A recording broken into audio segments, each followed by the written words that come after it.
खिलाफ लड़ाई को मजबूत करेंगे।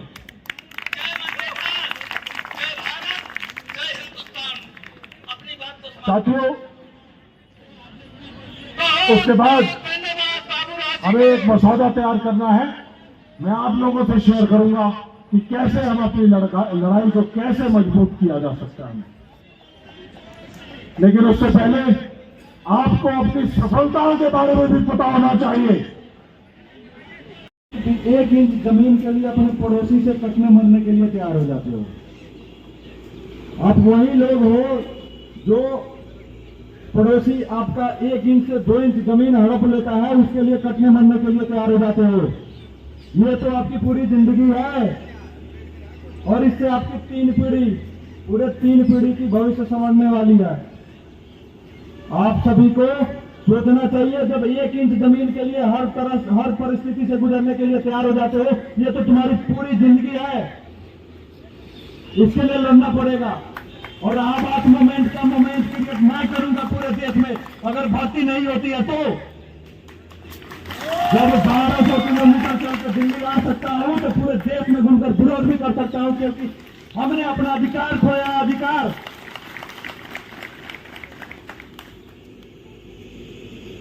अगर हमारी भर्ती नहीं करती है सरकार, तो मैं वादा करता हूं जहां भी जैसे भी करना पड़ेगा उसके लिए मैं तैयार रहूंगा। मैं भी तैयार हूँ भाई, तैयार हो कि नहीं? आप सभी तैयार हो? और अगर भर्ती क्लियर कर देती है तो मूवमेंट दूसरी तरफ बदल दिया जाएगा। सबसे बड़ी बात है साथियों, हमारे पास अब खोने के लिए कुछ नहीं है, कुछ नहीं है।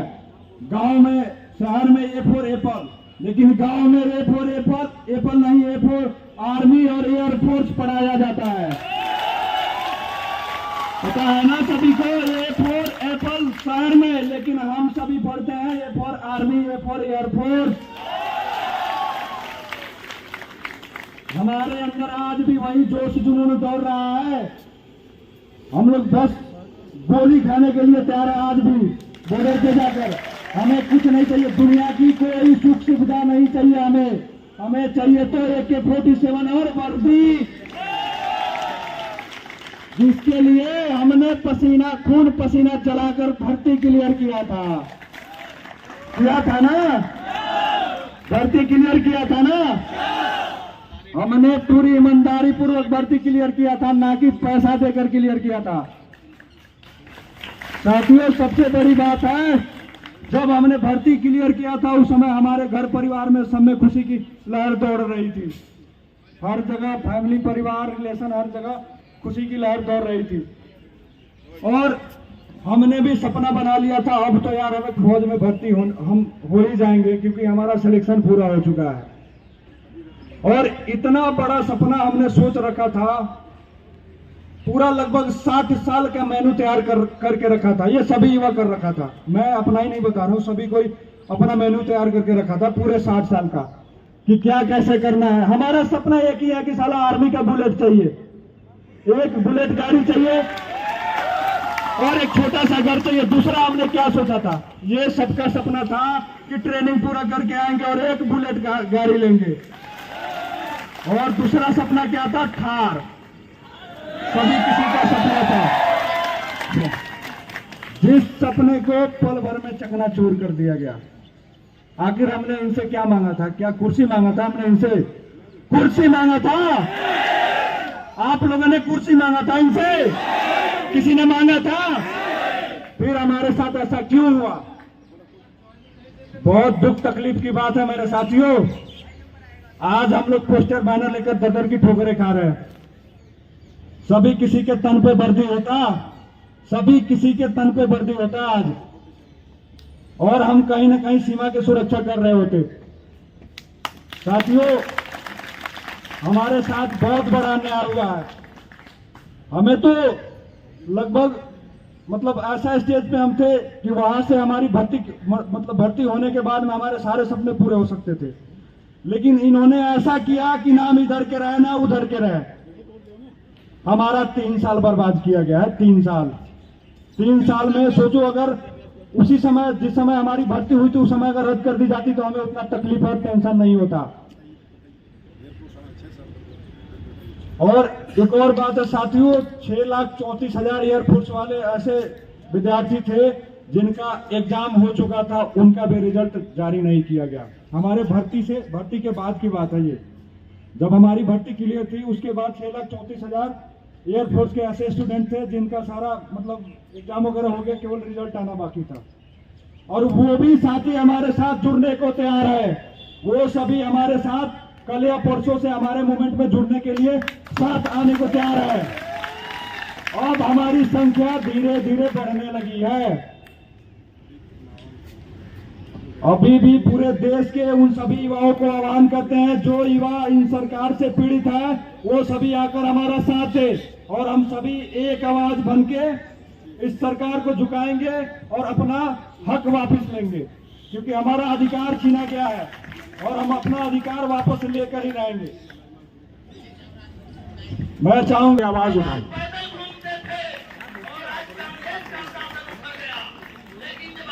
हमें, जैसे मैंने पहले भी बताया, हमें अंदाजा था कि यह समस्या है।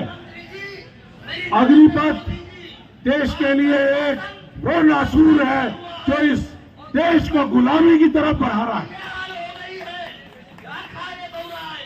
और उसकी वजह से हमारे बच्चे बेरोजगार हो गए, जिनके आंखों में देश की सेना में, देश की सरहदों पर जाकर देश सेवा का सपना था, वो चकनाचूर हो गया। ये ऐसी अग्निपथ स्कीम हमें मंजूर नहीं है। इसलिए इस अग्निपथ स्कीम ने हमारे को दो हिस्सों में बांट दिया। एक आप हैं और एक जो अग्निवीर है। अग्निवीर के साथ जो गलत हो रहा है, देश की सेना के साथ जो भेदभाव हो रहा है, वो भी बहुत गलत है, और आपके साथ जो हुआ वो बहुत ही गलत है। साथियों, कल भी मैंने बोला था, ये गेम चल रहा है, इस गेम में एक पाला बना हुआ है जिसके बीच की एक मध्य रेखा है। एक तरफ आप बैठे, एक तरफ अग्निवीर बैठे, दोनों ही प्रताड़ित हैं, और इस मध्य रेखा को जाना होगा और आप लोगों को मिलना होगा। आपको रेगुलर भर्ती मिलनी होगी और उनको अग्निवीर से रेगुलर बनना होगा।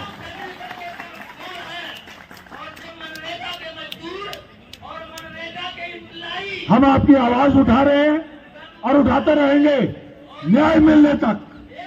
कब तक? न्याय मिलने तक। साथियों, हमारे नेता राहुल गांधी जी ने आप लोगों की समस्याओं को समझा, हमें जिम्मेदारियां दी, हमने समझा, और उसके बाद देश भर में एक समन्वय बनाने की कोशिश की, जिसके लिए पहले 2 जनवरी को एक प्रेस वार्ता की गई। मैंने प्रेस वार्ता की जिसको 20 से 25 लाख के करीब लोगों ने देखा, और एक भी आदमी ने इसको गलत नहीं ठहराया। यह सबसे बड़ी जीत है हमारी। 11 जनवरी को हम यहीं पे जंतर मंतर पर मिले, कुछ रजिस्ट्रेशन का प्रोसेस किया, और हमने फैसला किया कि इसको आगे लेके चलेंगे, यहां नहीं छोड़ेंगे। हमने कहा कि लीगल एक कानूनी लड़ाई लड़ेंगे और एक जमीनी लड़ाई लड़ेंगे। कानूनी लड़ाई के लिए हमारे पास काफी दस्तावेज आ गए हैं, जिसके लिए बड़े से बड़े वकील किए गए हैं, और इसमें कुछ कमियां हमारे तरफ से डॉक्यूमेंट्स जमा करने हैं, कुछ आप लोगों की तरफ से है। तो वो जैसे ही कंप्लीट हो जाएगा तो इसको, केस को सुप्रीम कोर्ट या जो भी वकील सोचेंगे उस जगह पर इसको दाखिल किया जाएगा।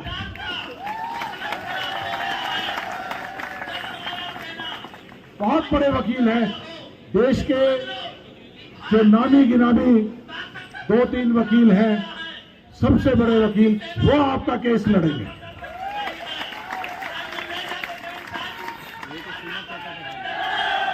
और इसके बाद जो जमीनी लड़ाई थी उसके लिए हमने फैसला किया था हमें अपना संख्या बढ़ाना पड़ेगा। और इस दौरान 11 जनवरी से लेके और अभी तक हमने सिलसिलेवार तरीके से काम किया और पिछले एक हफ्ते में देश भर में 400 से ज्यादा प्रेस वार्ताएं, प्रेस कॉन्फ्रेंस, प्रोटेस्ट पूरे देश में 400 से ज्यादा लोकसभा क्षेत्रों में कर चुके हैं।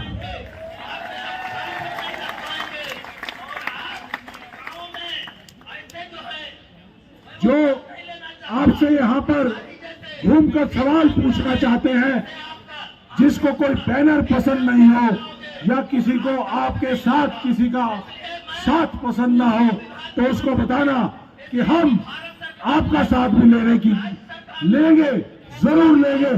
400 प्रेस कॉन्फ्रेंस 400 लोकसभा कॉन्स्टिट्यूएंसी में करके दिखाओ, हम आपके साथ लेंगे।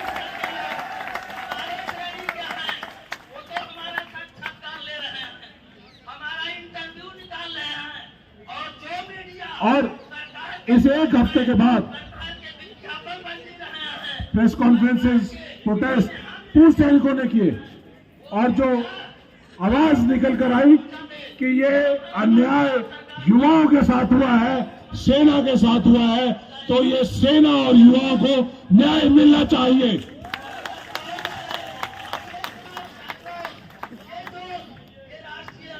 उसके बाद एक रूपरेखा तैयार की कि हम कैसे पूरे देश भर के अंदर 140 करोड़ लोगों तक पहुंच पाएंगे। तो कल आपको इंट्रोड्यूस किया था, राहुल गांधी जी ने अपने सबसे ट्रस्टेड सिपाही को हमें सौंपा कि एक कैंपेन बनाए ताकि देश में 140 करोड़ लोगों तक हम पहुंच सके, और उसका नतीजा आपके सामने है। जय जवान अभियान, अन्याय से अन्याय के विरुद्ध न्याय का युद्ध। 31 जनवरी को इसको लॉन्च किया गया। शायद आपके बीच में ये पोस्टर पहुंच गया होगा, नहीं पहुंचा होगा तो अभी आपके पास पहुंच जाएगा। राहुल गांधी जी ने कटिहार में आप जैसे पेंडिंग भर्ती वाले युवाओं के साथ मिलकर उसको वहां से लॉन्च किया। हमने दिल्ली से लॉन्च किया और एक तारीख से 4 तारीख तक के लिए वायदा किया कि यहां पर हम जंतर मंतर पर देश की संसद के करीब बैठकर अपना रोष प्रदर्शन करेंगे, अपनी इस अन्याय के